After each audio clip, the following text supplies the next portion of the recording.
The red sofa had never felt this cold. Graham Norton was doing what Graham Norton always did, leaning back with that mischievous smile, drink in hand, ready to charm his guests into revealing things they shouldn't. Tonight, nobody was laughing. Prince Harry sat on the famous sofa and something was fundamentally wrong. Graham tried his usual approach, self-deprecating Irish humor, gentle teasing, the warmth that had disarmed politicians, royalty, and Hollywood legends alike. Harry wasn't disarmed. Then Graham asked the question everyone in Britain wanted answered, simple, playful, wrapped in that signature Norton charm. So, what wind blew you back to our shores? What Harry said made Graham's smile tighten. What Graham said after that, still smiling, still charming, but with something sharper underneath, would be discussed in every pub across the nation by morning. This is the interview that changed everything. Subscribe now, hit that notification bell, and let's see what happened. The Graham Norton Show studio had its usual Friday night energy, the famous red sofa, drinks flowing, an audience ready for celebrity chaos. Graham had been hosting since 2007. He knew how to make anyone comfortable, how to extract confessions through charm rather than confrontation. Harry arrived with security that seemed excessive for a BBC studio, multiple guards, handlers, someone whose job appeared to be looking perpetually concerned. He walked onto the set, shook Graham's hand briefly, settled onto the red sofa with controlled posture. Prince Harry, welcome to the show. Graham. Oh, we're being formal. I'll try to warm you up. I've got wine. We've got stories. This is supposed to be fun. I'm here for conversation. Conversation with alcohol, that's our specialty. Now, let's get you a drink. What will it be? Water is fine. Graham raised an eyebrow at the audience. Water, on my show. This is unprecedented. Even the Archbishop of Canterbury had a cheeky glass. So, Graham said, settling into his hosting rhythm, what wind blew you back to our shores? We heard you couldn't possibly visit because security was impossible. Establishment stitch-up, I believe, were your words. And yet, here you are. In the flesh. On my sofa. Harry's expression was guarded. Circumstances evolved. Evolved, that's one word for it. Another word might be convenient. You said the establishment was blocking you. Now, the establishment is apparently helping. Either they changed or you changed your story. Which is it? The situation was genuinely complicated. Was it because from outside, it looked like you blamed your dad, blamed the Home Office, blamed everyone? And now, suddenly, it's all fine. If I blamed my mom for something publicly, and then showed up at Christmas, she'd have questions. Does your dad have questions? The audience laughed nervously. Harry didn't. My father and I communicate. Communicate, another wonderfully vague word. I communicate with my accountant, doesn't mean we share a warm relationship. What does communicate actually mean for you two? I'm genuinely curious, Graham continued, that twinkle in his eye. You're bringing the whole family this time. Meghan, the kids. First visit in 4 years. Is this a holiday or a hostage negotiation? It's for the Invictus Games. The Invictus Games that aren't happening until 2027. You're a year early. That's keen. I wasn't aware military precision meant arriving 12 months ahead of schedule. The countdown events. Countdown events that require the entire family, including children who've never really been here. That's commitment to a countdown. I barely commit to my own birthday countdown. What else is happening? Harry shifted in his seat. Family considerations. Family considerations. Now we're getting somewhere. Tell me more about these family considerations. The family you've been estranged from or the family you brought with you, both potentially. Potentially, so this is exploratory. Testing the waters. Seeing if Britain still bites. Graham turned to the audience. We don't bite, by the way. We mostly just make tea and complain about the weather. We're harmless. Your brother, Graham said, leaning forward with apparent casual interest. William. Reports say he's not thrilled about this visit. Bolted shut was one description of his door. Another was that he threatened to boycott family events if you're invited. Is that accurate? I won't discuss private family matters. You've discussed them extensively. Books, documentaries, that Oprah interview we all pretended not to watch but definitely watched at least twice. Private went out the window years ago, didn't it? This is different. Different how you described him losing his temper. You mentioned physical altercations. You questioned his choices, his marriage, his hairline.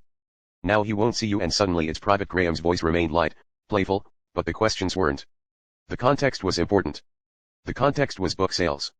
Let's be honest with each other. The context was a Netflix deal. The context was interviews that paid quite well. Now that the consequences have arrived, the family estrangement, the bolted doors, suddenly context matters differently. Harry grabbed his water. His hand was steady, but his jaw wasn't.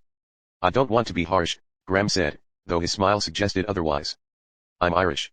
We understand complicated family dynamics. We invented complicated family dynamics. But we also understand accountability. When you slag off your brother on global television, he might be a bit miffed. That's not shocking. That's cause and effect. I told my truth. Your truth.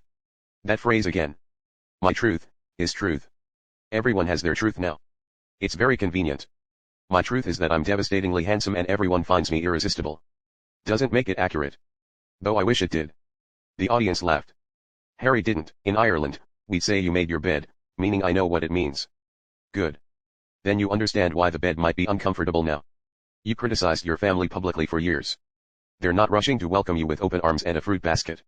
That's not cruelty. That's natural consequence. There were reasons for what I shared. There are always reasons. The question is whether the reasons justified the damage. From outside, it looks like the damage was considerable and the reasons were commercial. The divorce rumors, Graham said, shifting terrain. They're everywhere. Even my hairdresser asked me about them. What's actually happening with you and Meghan? Tabloid fiction.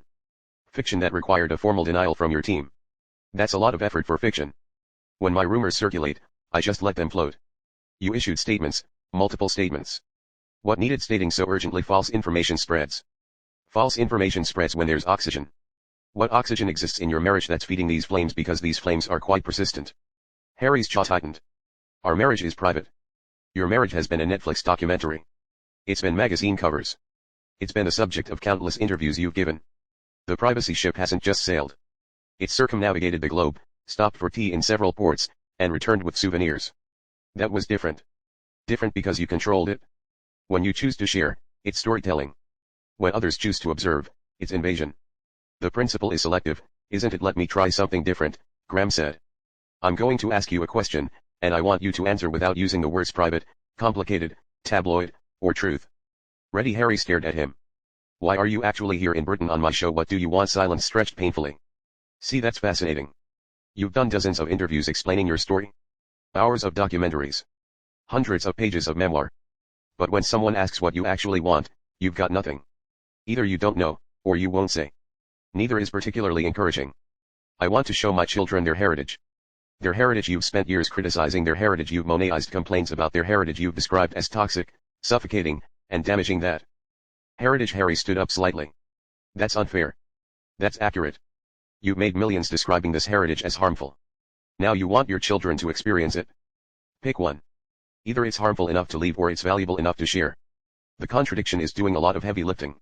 Your children, Graham continued, Archie and Lilibet, they're 7 and 5 now.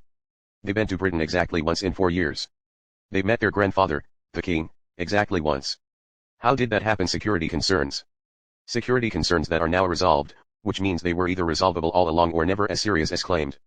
You visited Britain multiple times alone. You found security adequate for yourself. Just not for them. The risk assessment. The risk assessment that changed the moment you wanted to attend Invictus events. Remarkable timing. Either the assessments were wrong before or they're wrong now. Which is it? I won't detail security arrangements. You detailed them extensively in court and lost multiple times. The details are public record. What I'm asking is why the children paid the price for a dispute you couldn't win. Your father, Graham said, King Charles, he's had cancer. He's 77. He's reportedly trying to reach out. What's actually happening there? We communicate. We've established that communicate is doing a lot of work. Let me be more specific. When did you last have a genuine conversation with your father? Not a briefing, not a logistics call, a conversation where you talked about feelings and family and the future. Silence. The silence is instructive. Most people can remember their last real conversation with their parents. You can't access it. Either it hasn't happened or it was so long ago it's lost. Our relationship is complicated. Ah, there's complicated again. I asked you not to use that word. It's become a shield. Every difficult question gets complicated thrown at it. Complicated isn't an answer. It's avoidance wearing a fancy hat. Here's what puzzles me, Graham said, his Irish accent thickening slightly. I've interviewed hundreds of people on this sofa. Politicians, criminals, people who've done genuinely terrible things. Most of them can eventually laugh at themselves, find some humor in their situation, acknowledge their own absurdity.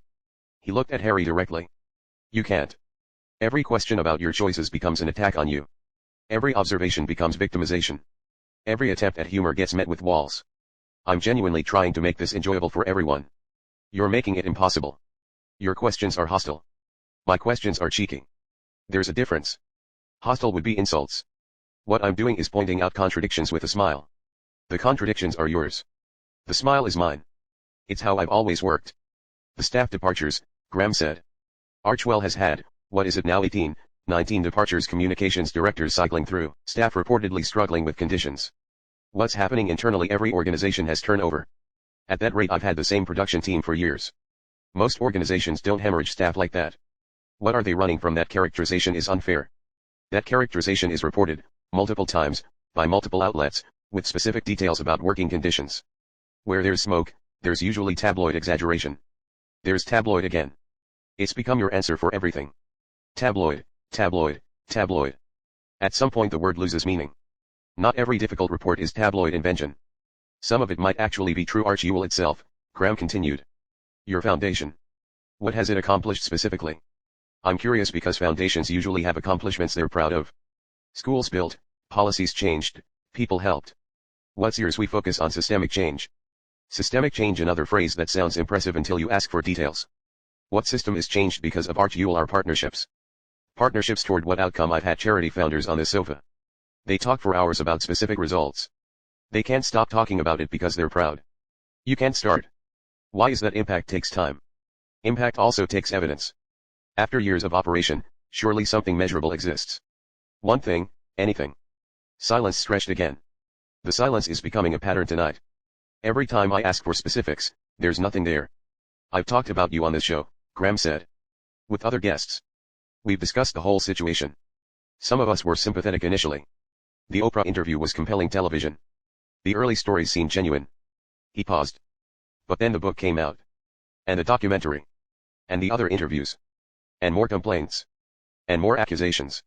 And more victimhood. At some point sympathy becomes exhaustion. We're exhausted. Britain is exhausted. The story never moves forward, it just loops. I've been telling my story. You've been telling the same story repeatedly to anyone who'll pay for it. And now you're here and I'm asking what comes next and you've got nothing. No new chapter. No growth. No evolution. Just the same grievances with a different postcode. Harry grabbed his jacket. I didn't come here to be mocked. Mocked? Graham looked genuinely surprised. I've been making jokes. That's literally my job description. I make jokes with everyone. Jennifer Lawrence sat on the sofa and laughed when I teased her about falling at the Oscars. Dame Judi Dench laughed when I joked about her memory. Hugh Grant laughed when I brought up his worst reviews. That's what happens here. We laugh together. Graham's voice remained warm but pointed. When someone can't laugh at themselves, there's usually a reason. Either the ego is too fragile to handle examination or the story they're telling themselves can't survive humor. Which is it for you? My experiences are serious. All experiences are serious and also slightly ridiculous. That's life. That's being human. The combination is what makes us interesting. You've removed the ridiculous entirely. You've become entirely serious, entirely wounded, entirely victim. It's very one note. And frankly, it's exhausting. Harry moved toward the exit. I expected better from British television. Graham smiled. British television expected better from a British prince. We're all disappointed. But I suspect we'll recover faster. Harry paused at the studio door. History will vindicate me. Graham raised his glass. History will note that you walked off a chat show because an Irish comedian made gentle observations about your contradictions. History will note that you couldn't laugh at a single joke in an hour of conversation. History will note that you came to Britain claiming to want reconciliation and couldn't even handle a Friday night sofa conversation. He took a sip. History judges how people handle uncomfortable moments with grace. You handled this by leaving. That's the history being written right now on camera. Harry left. The studio door closed behind him. Graham turned to his audience with exaggerated bewilderment. Well, that was different. Shall we get the other guests back? I promised to be nicer to them. Though to be fair, I was quite nice to him, too. He just didn't notice. The audience laughed, grateful for the release. Graham addressed the camera directly. I want to explain what just happened because it's rather remarkable. He set down his drink. I've been doing this show for 17 years, over 500 episodes. I've had every kind of guest imaginable. Nervous ones, defensive ones, people going through actual crises, people whose careers were ending, people whose marriages were collapsing. They still engage. They still find moments of humor. They still participate in the conversation. He shook his head. What I experienced tonight was different. Every question about his choices became victimhood. Every joke became attack. Every observation became hostility. In 17 years, I've never met someone so completely unable to laugh at anything, including himself. And I've had politicians on the sofa. The frustrating thing, Graham continued, is that I wasn't being cruel. I asked about his UK visit, a legitimate question. I asked about his family, a legitimate question. I asked about the contradictions in his public statements, legitimate observations. Those are the questions any British audience would want answered. He gestured expansively. He's been here criticizing everything British for years, the institution, the media, the family, the country that made him a prince. Now he's back asking for welcome. We welcomed him with questions. That's how conversation works. That's how British conversation has always worked. He straightened. He wanted warmth without examination. That's not warmth, that's capitulation. And this show doesn't do capitulation. It does wine and jokes and honesty. Sometimes uncomfortable honesty. But always with affection underneath. I genuinely hope he finds whatever he's looking for, Graham said, his voice softening slightly. Peace, reconciliation, some ability to laugh at the absurdity of life. We all need that. Life is ridiculous. Family is ridiculous. Fame is ridiculous. The ability to recognize that, to laugh at it, is what keeps us human. He paused. But until he can do that, these conversations will keep going the same way. Questions, defensiveness, departure. It's a loop he's stuck in, and only he can break it. He raised his glass again. Now, who wants wine, because I certainly need some after that. For Graham Norton, the interview became an unexpected demonstration of what happens when British wit meets American-style grievance, proof that 17 years of charming celebrities couldn't penetrate defenses built entirely on victimhood. For Prince Harry, it was catastrophic in a unique way. Graham Norton wasn't hostile journalism. He was the nation's favorite Friday night companion, warm, funny, beloved. Being unable to laugh with Graham Norton, walking out on the friendliest show on British television, exposed something no PR strategy could address.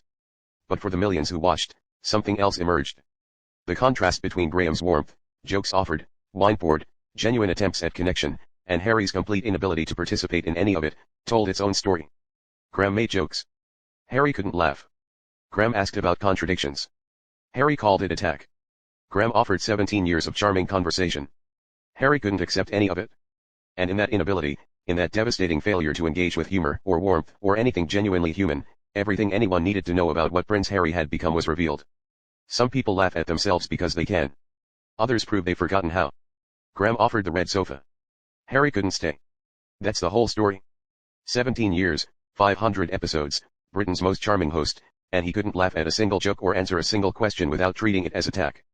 What does that tell you? If you want more content that recognizes when humor gets rejected, subscribe. This is where wit meets observation. Turn on notifications. Don't miss what matters.